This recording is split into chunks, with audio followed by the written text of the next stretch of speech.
Modern history का एक part लेकर के आया हूं, भारत में यूरोपीय कंपनियों का आगमन।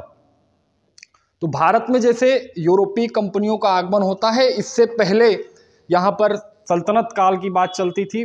सल्तनत काल के बारे में बताया था और मुगल काल के बारे में बताया था कि इन लोगों ने यहाँ पर शासन किया, और उतने ही समय भारत में कुछ बाहर की कंपनी, यूरोप की कंपनियां भारत में आगमन कर चुकी थी। क्योंकि इससे पहले, यूरोपियों से पहले भारत पे जो व्यापार करते थे वो अरबी थे, और अरबी के साथ साथ तुर्क थे। जो अरबियों ने शासन किया और फिर तुर्कों ने शासन किया। ठीक है, तो अब यूरोपीय कंपनियों का आगमन हुआ। तो यूरोपीय कंपनियों ने क्या क्या किया है, यहाँ पर भारत देश में कैसा व्यापार बढ़ाया। धीरे धीरे पहले पुर्तगाल आते हैं, पुर्तगाल के बाद डच, फिर अंग्रेज, फिर ऐसे चलता रहता है। और लास्ट में क्या होता है, सब कुछ यहाँ से निकाल दिया जाता है। अंग्रेजों को, पुर्तगालों को हटा करके स्वतंत्र भारत की स्थापना की जाती है। ठीक है, तो फिर से चलते हैं। देखिएगा, भारत में यूरोपीय कंपनियों, तो यूरोपीय कंपनियों के आगमन के लिए दो रास्ते थे। क्योंकि ये दोनों रास्ते, एक तो स्थल मार्ग था और दूसरा था समुद्री मार्ग। स्थल मार्ग और समुद्री मार्ग। तो जब तक स्थल मार्ग था तब तो ये लोग जो है फारस की खाड़ी, टर्की, ईरान और इराक से होते हुए अफगानिस्तान में प्रवेश कर जाते थे। लेकिन होता क्या है, जब स्थली, सबको पता रहता है कि भारत क्या है, हिंदुस्तान एक बहुत ही शक्तिशाली धनवान देश है, और जिसके लिए यहाँ पर आने के लिए, भारत में आने के लिए सारे यूरोपीय क्या थे, तत्पर रहते थे कि हाँ मैं आऊँगा और यहाँ पर से व्यापार करूँगा। क्योंकि यहाँ पर गरम मसाले की खेती बहुत अच्छी होती थी, और गरम मसाले के लिए ये लोग यहाँ आते थे, और यहाँ से ले जा करके अपने देशों में ये लोग बहुत गुना, 60 गुना, 70 गुना जैसा है, बहुत ज़्यादा मुनाफा कमाते थे। ठीक है, तो स्थल मार्ग का क्या होता है कि स्थल मार्ग में रुकावटें पैदा हो जाती हैं। क्योंकि यहाँ पर ये लोग स्थल मार्ग से टर्की, ईरान, इराक और फारस की खाड़ी होते हुए ये लोग इसको बंद करवा देते हैं। तो समुद्री मार्ग एक बचता है जो भारत तक पहुंच सकते थे। ठीक है, तो भारत तक पहुंचने के लिए समुद्री मार्ग का ही प्रयोग किया जाता है। तो सबसे पहले जो आते हैं इस मार्ग से बेटा, वो होते हैं पुर्तगाली। पुर्तगाली आते हैं, और पुर्तगाली जब यहाँ आते हैं तो इससे पहले की कुछ हिस्टोरियाँ होती हैं कि बहुत सारे लोग अलग अलग द्वीपों की खोज के लिए निकलते हैं। तो उसमें से सबसे पहले जो निकलता है वो होता है बेटा कोलंबस। कोलंबस ने एक नई दुनिया की खोज करने के लिए निकला, लेकिन वो जब जिस द्वीप पर पहुंचा तो वो द्वीप था, उसका नाम था अमेरिका। तो कोलंबस ने अमेरिका की क्या की थी, खोज की। कोलंबस अमेरिका की खोज की, और उसी के बाद जो है पुर्तगाल से एक बेड़ा चलता है, और इस बेड़े का जो मेन होता है वो होता है वास्को डिगामा।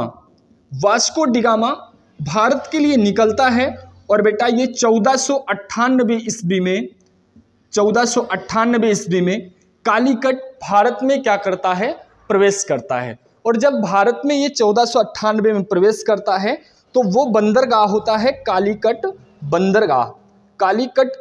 कालीकट बंदरगाह पर ये प्रवेश कर जाता है। ये यहीं से आपका स्टार्ट होता है कि भारत में यूरोपीय कंपनियां आना स्टार्ट हो जाती हैं। भारत में यूरोपीय, जो पहला वे यूरोपीय आएगा वो होगा वास्को डिगामा। ऐसे लोग कहते हैं कि भारत की खोज किसने की है, तो भारत की खोज किसने की थी, तो वो तो बताया जाता है वास्को डिगामा। तो खोज इसने नहीं की थी। खोज के बारे में बात करें तो खोज इसने नहीं की थी कि हाँ ये व्यक्ति ऐसा था कि जो यूरोप का पहला व्यक्ति था जो समुद्री जलमार्ग से, कह सकते हैं कि जल मार्ग से ये फर्स्ट टाइम, पहली बार भारत में प्रवेश किया था। ठीक है, और वास्को डिगामा, इसके पहले क्या था, कोलंबस ने अमेरिका की खोज की थी। कोलंबस जो था वो अमेरिका की खोज की थी। ये सारी जो स्टोरियाँ, जो कहानी इतनी सारी घटित होती है 15वीं शताब्दी में घटित होती है। जो 15वीं शताब्दी का लास्ट होता है उसी में ये सारी कहानियां घटित होती हैं। ठीक है, तो इससे पहले कोलंबस ने क्या किया भाई, अमेरिका की खोज किया 1494 ईस्वी में। ठीक है, उसके बाद बार्थोलोमेव डियास ने आशा अंतरित या हम कह सकते हैं अफ्रीका का अंतिम बिंदु। आशा अंतरीप को कहते हैं अफ्रीका का अंतिम बिंदु। अफ्रीका के अंतिम बिंदु की इसने क्या की, खोज कर डाली 1487 ईस्वी में। और इसी बिंदु को या हम आशा अंतरीप को बेटा तूफानी अंतरीप के नाम से जानते हैं। ठीक है, तो भारत की जो भारत है, भारत में आने वाला पहला यूरोपीय व्यक्ति कौन सा था, वास्को डिगामा। ये एक बेड़े का कैप्टन था वास्को डिगामा, जो 1498 ईस्वी में भारत में प्रवेश किया कालीकट बंदरगाह पर, कालीकट बंदरगाह पे। तो कालीकट बंदरगाह पे इसने प्रवेश किया और इसके द्वारा एक नया समुद्री जलमार्ग की क्या कर दी गई, खोज कर दी गई। ठीक है, नए समुद्री जलमार्ग की खोज की गई। तो ये जो नए समुद्री जलमार्ग है इसको आप क्या कहते हैं, केप ऑफ गुड होप मार्ग। ठीक है, इसको क्या बोला गया, केप ऑफ गुड होप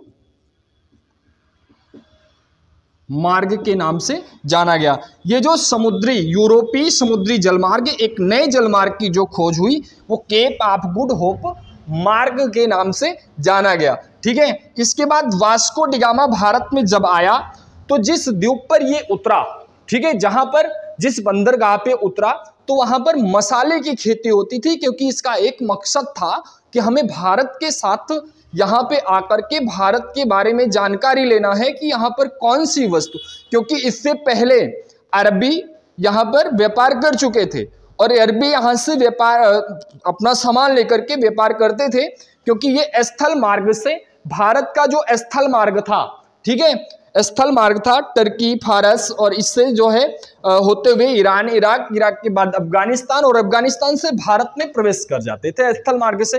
तो ये मार्ग इनका क्या होता था भाई, थोड़ा सस्ता होता था, बहुत अच्छे से निपट जाते थे इसमें। लेकिन हुआ क्या, बीच में इन लोगों ने आक्रमण कर दिया कि हम आगे नहीं जाने देंगे आपको, अपने मार्ग में इन लोगों ने बाधा डाल दिया, इनके अरबियों के यूरोपियों के मार्ग में बाधा डाल दिया गया।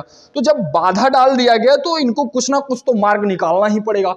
तो इन लोगों ने समुद्री मार्ग से अपना व्यापार स्टार्ट किया। ठीक है, तो यहां पर से आए तो ये लोग क्या किए भाई, गरम मसाले, ठीक है, ये लोग गरम मसाला यहां से ले गए। और जब वास्को डिगामा यहां से गरम मसाला लेकर के गया तो पुर्तगाल में जाकर के इसको 60 गुना अधिक माल प्राप्त हुआ कि अगर यहां पर 1 रुपए की सामग्री ले गया, 1 रुपए की सामग्री ले गया तो वहां पे इसको 60 रुपए की वो सामग्री इसने बेची। तो इतना सारा गरम मसाले में बहुत सारा इसको लाभ हुआ। ठीक है, और जब लाभ हुआ तो इसने फिर से सोचा कि ऐसा क्या किया जाए, फिर से एक बार हम जाते हैं और फिर से ये दोबारा आता है। और दोबारा आने के बाद एक बार फिर से आता है 1524 ईस्वी में। और 1524 ईस्वी में के पहले हम आपको बता दें, यहाँ पर पुर्तगालियों का समुद्र पे राज हो गया था हिंद महासागर पर। ठीक है, हिंद महासागर और अरब सागर पर इन लोग राज करते थे। इनको समुद्र का राजा बोला जाता था, समुद्रों का शासक, समुद्री शासक बोला जाता था हिंद महासागर, क्योंकि समुद्र का जो होता था कि समुद्र से दूसरी कंपनियां भारत में प्रवेश ना कर पाए। ठीक है, तो ये हुआ गरम मसाला। फिर इसके बाद यहां पर कैप्टन नियुक्त किया जाता है, जनरल गवर्नर नियुक्त किया जाता है, पुर्तगाल से गवर्नरों को नियुक्त किया जाता है कि बेटा हर 3 साल पे गवर्नर चेंज हो जाएगा, एक गवर्नर रखा जाएगा। ठीक है, तो पुर्तगालियों ने जो है, अगर पूछा जाता है कि पहला पुर्तगाली कौन था जो भारत में आया था, तो पहला पुर्तगाली कौन था, वास्को डिगामा था और ये 1498 ईस्वी में भारत आया था। ठीक है, गवर्नर की बात होती है तो गवर्नर कौन था, अल्फांसो डी अल्बुकर्क, ये पहला गवर्नर था। इसको जो है भारत में नियुक्त किया गया, पुर्तगाल से इसको नियुक्त किया गया। इसके बाद जो है अगर बात करता है कि पहली फैक्ट्री जो लगती है, पुर्तगाल की पहली फैक्ट्री जो लगती है वो बेटा कोचीन में लगती है। और कोचीन और उसके बाद कन्नूर, ये दोनों कंपनियों को लगाने का जो श्रेय जाता है अल्फांसो डी अल्बुकर्क को जाता है। ठीक है, तो अल्बुकर्क को जाता है। तो स्टार्ट करते हैं अल्फांसो डी अल्बुकर्क को। अब जो स्टार्ट होगा द्वितीय पुर्तगाली अभियान, ठीक है। इसके पहले अल्फांसो डी अल्बुकर्क के पहले जो है हम थोड़ा सा द्वितीय पुर्तगाली अभियान के बारे में बात करते हैं, क्योंकि द्वितीय पुर्तगाली, पहला पुर्तगाली अभियान जो था वो 1498 ईस्वी में, पुर्तगाली अभियान जो था वो 1498 ईस्वी में वास्को डिगामा के उसमें आया था, ठीक है। लेकिन वास्को डिगामा को भेजा किसने था, किसके शासन में, क्योंकि पुर्तगाल में जो शासन था वो था प्रिंस हेनरी या डॉन हेनरिक का, ठीक है। प्रिंस हेनरी और डॉन हेनरिक ने वास्को डिगामा को भारत के लिए भेजा था, ठीक है। और जब भारत में पहुंचा था तो जो मेन कुछ पॉइंटें हैं, कुछ बिंदु हैं, इनको याद रखना। कालीकट के कप्पक डाबू बंदरगाह पे ये उतरा था, ठीक है, वास्को डिगामा। इसके बाद जो है अगर आपसे पूछता है तो कौन शासक कौन था, तो जामोरिन एक शासक था, वंश था जामोरिन, ठीक है। राजा जामोरिन ने इनका क्या किया था, स्वागत किया था। तो आगे चलिएगा, द्वितीय पुर्तगाली अभियान बेटा, द्वितीय पुर्तगाली जो अभियान होता है वो 1500 ईस्वी में भारत आता है, ठीक है। और इसका जो मेन था, मुखिया था, वो था पेड्रो अल्वारेज कैब्राल, ठीक है। पेड्रो अल्वारेज कैब्राल जो है 1500 ईस्वी में भारत में प्रवेश करता है, और प्रवेश करते ही इनका जो है अरबियों से क्या होता है, भीषण संघर्ष होता है। पेड्रो अल्वारेज कैब्राल का जो है अरबियों के साथ संघर्ष होता है, और जिसमें अरबी क्या होते हैं, पराजित हो जाते हैं। अरबियों का क्या होता है, पराजय, अरबियों का पराजय।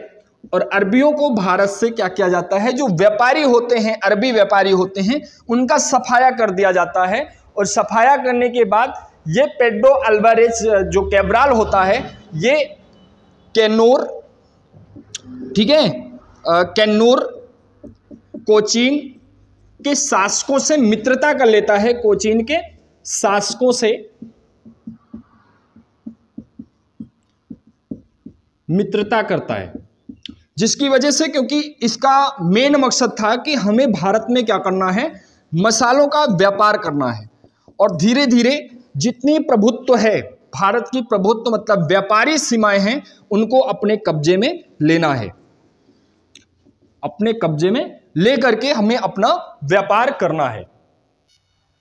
तो जिस तरह से इसने क्या किया, आपसी इन्होंने कैन्नूर और कोचीन के शासकों से मित्रता की, और मित्रता करने के बाद इन्होंने आपस में शासकों में फूट डाली, क्योंकि इसको पता था कि अगर हम शासकों में फूट डालेंगे तो आराम से हम यहाँ पर व्यापार कर सकते हैं, और व्यापार करने के बाद जो है हम अपना बहुत सारा मुनाफा कमा सकते हैं। तो ऐसा होता है। एक बार फिर से 1502 ईस्वी में वास्को डिगामा फिर से भारत आता है, ठीक है। वास्को डिगामा भारत में इसलिए आता है क्योंकि इसी वक्त जो है, इसी समय भारत में पहली पुर्तगाली कंपनी की स्थापना की जाती है, और जो होती है बेटा कोचीन में। कोचीन में 1503 ईस्वी में, 1503 ईस्वी में कोचीन में पहली फैक्ट्री लगती है यूरोपियों की, मतलब पुर्तगालियों की पहली फैक्ट्री 1503 ईस्वी में लगाई जाती है। इसके बाद कैन्नूर में भी फैक्ट्री लगाई जाती है। कैन्नूर में पहली कोचीन में लगाई गई, और दूसरी जो है कैन्नूर में इसकी स्थापना की गई। इसके बाद जो है 1524 ईस्वी में, क्योंकि 1502 ईस्वी में ये आया था, और 1524 ईस्वी में एक बार फिर से पुर्तगाली कंपनियों का वायसराय बना करके वास्को डिगामा को भारत भेजा गया, ठीक है। तो भारत जब भेजा गया वास्को डिगामा को, तो वास्को डिगामा यहाँ आता है, और इसी वक्त क्या होता है, दिसंबर में इसकी क्या हो जाती है, दिसंबर 1524 में वास्को डिगामा की मौत हो जाती है, मृत्यु हो जाती है, ठीक है। तो वास्को डिगामा की मृत्यु हो जाती है। इसके बाद जो है भारत का अगर पूछा जाए, पुर्तगालों का पहला पुर्तगाली जनरल या गवर्नर कौन था, तो पहला पुर्तगाली गवर्नर अल्फांसो डी अल्बुकर्क, ठीक है। क्योंकि इन लोगों ने नीति बनाई थी कि एक काम करना है कि भारत में हमें व्यापार के लिए हमें राज्य करना है। तो सबसे पहले इन लोगों ने किया क्या, जो समुद्री पार्ट था भारत का, जितना समुद्री पार्ट था, बंगाल की खाड़ी, उसके बाद हिंद महासागर के साथ अरब सागर। तो इन्होंने पूरा घेर रखा था कि इस पे किसी का राज्य नहीं चलने देंगे। ये समुद्र में 24 घंटे खड़े रहते थे कि किसी को आना नहीं है, अगर आएंगे तो फिर हम क्या करेंगे, युद्ध करेंगे।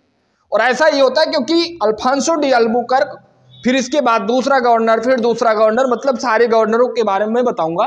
फिर लास्ट में फिर से कोई आता है और वो होते हैं डच, मतलब हॉलैंड से आते हैं और हॉलैंड से आकर के पुर्तगालियों को क्या करते हैं, पराजित करते हैं। और पराजित करने के बाद फिर से डचों का शासन स्टार्ट होता है। लेकिन एक चीज और देखना है कि डच के बाद कौन आते हैं, डच के बाद जो है अंग्रेज आते हैं, ठीक है।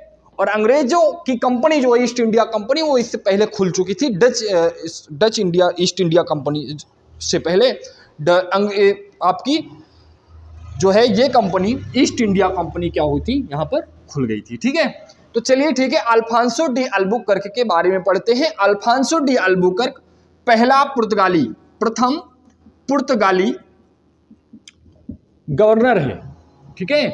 ये प्रथम पुर्तगाली गवर्नर है। इसने मठों की कई मतलब मठों की निर्माण करवाया, ठीक है। तो इसके बाद तो शांत जल नीति, मतलब हिंद महासागर में इसकी जो नौसैनिक थी बहुत ही तत्पर थी, तो इसने हिंद महासागर में शांत जल की नीति अपनाई, ठीक है। अल्फांसो डी अल्बुकर्क का काम है। और 1505 में अंजाडीवा एक स्थान है, कैन्नूर और किलवा, इन तीनों जगहों पर 1505 में दुर्ग या मठ का इसने क्या क्या निर्माण किया। 1509 में एक इसका फिर से अभियान आता है, गुजरात, तुर्की और मिस्र के संयुक्त बेड़े को इसने क्या किया बेटा, पराजित कर दिया, ठीक है। इसने संयुक्त जो अभियान था गुजरात, तुर्की और मिस्र के संयुक्त बेड़े को, मतलब इसकी नौसैनिक इतनी ज्यादा मजबूत हो गई थी कि इसने तीन अभियानों को एक साथ पराजित कर दिया। गुजरात, तुर्की और मिस्र के संयुक्त बेड़े को इसने पराजित कर दिया। और 1511 ईस्वी में इसने मलक्का, ठीक है, 1511 ईस्वी में इसने मलक्का और 1515 ईस्वी में होर्मुज बंदरगाह पे अपना राज्य स्थापित किया, ठीक है। तो 1511 में इसने मलक्का में और 1515 ईस्वी में इसने होर्मुज बंदरगाह को भी अपने कब्जे में ले लिया, ठीक है। तो अल्बुकर्क प्रथम पुर्तगाली था, ठीक है। आज जो हुआ भारत में यूरोपीय कंपनियों का आगमन, यूरोपीय कंपनियों ने आपने पढ़ा वास्को डिगामा के बाद आपने प्रथम गवर्नर, पुर्तगाली गवर्नर के बारे में और उसकी जो नीतियां थी, उसने कहां कहां पर अपने मेन दुर्ग बनवाए, उसने किनको पराजित किया, उसने क्या क्या काम किए, ठीक है। तो आज यहीं तक, अगले दिन जो है दूसरे गवर्नर आपके अल्फांसो डी अल्बुकर्क, मतलब पूरे पुर्तगाल को हम पढ़ेंगे, पुर्तगाली कंपनियों के बारे में पढ़ेंगे, उसने कहाँ कहाँ पर अपना स्थापना किया, दुर्गों की स्थापना की, कहाँ कहाँ पे कंपनियां लगाई, ठीक है। इसके बाद डचों के बारे में पढ़ेंगे, फिर अंग्रेजों के बारे में पढ़ेंगे। तो लगातार हम इनको पढ़ते रहेंगे, ठीक है। तो कर दिया है और आप लोगों से बहुत ही वो है विनम्र निवेदन है कि आप लोग इस चैनल को सब्सक्राइब कीजिए, लाइक कीजिए और शेयर कीजिए।